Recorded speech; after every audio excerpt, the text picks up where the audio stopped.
वहाँ ऐसे रहेंगे, ऐसे देव बनाऊंगा, महादेव बनाऊंगा, हैं दूधों की नदी बहाऊंगा।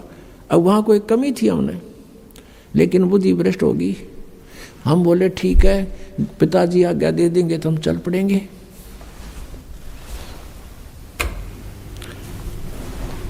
अब उसने परमेश्वर कबीर देव से कहा, काल ने के पिताजी कुछ आत्माएं मेरे साथ जाने को एग्री हैं। परमेश्वर ने कहा कि मेरे सामने स्वीकृति दिला दो। परमेश्वर आए वहाँ से स्वयं और हमारे पास आकर खड़े हो गए। परमेश्वर ने कहा कि बोलो भाई कौन जाना चाहता है इसके साथ, हाथ खड़ा करो। अब परमात्मा ने पहले तो हमें मना किया था कि इस पर आसक्त मत हो, हम शर्मिंदे हो गए, नीचे को मुंह कर लिया, कोई नहीं बोला, सन्नाटा छा गया। तो परमेश्वर ने कहा कि रे तो आप तो कह रहे, तू तो कह रहा था ये बहुत कुछ मेरे साथ जाने वाले हैं, ये तो कोई बोलता ही नहीं, झूठ बोलता था तू। इतने में एक आत्मा ने सोचा कहीं बात ना बिगड़ जाए, हिम्मत सी करके खड़ा हो गया। खड़ा होकर कहा कि प्रभु मैं जाना चाहता हूं इसके साथ।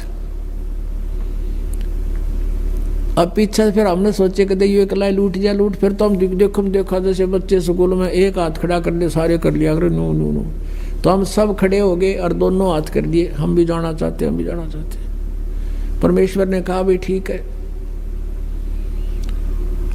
मैंने इनके नंबर नोट कर लिए इन आत्माओं के, किस किस ने स्वीकृति दी है, और आप अपने लोक में जा, इनको मैं विधि से भेजूंगा, एज इट इज नहीं भेज सकता।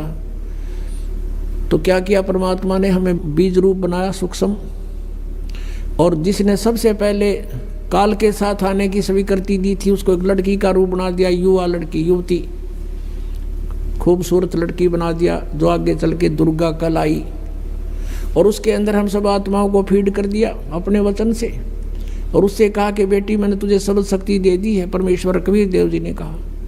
और जितने जीव ये ब्रह्म कहे, सरपुरुष कहे, उतने तो उत्पन्न कर देना, तेरे वचन में शक्ति दे दी, तू वचन से भी उत्पन्न कर सकती है।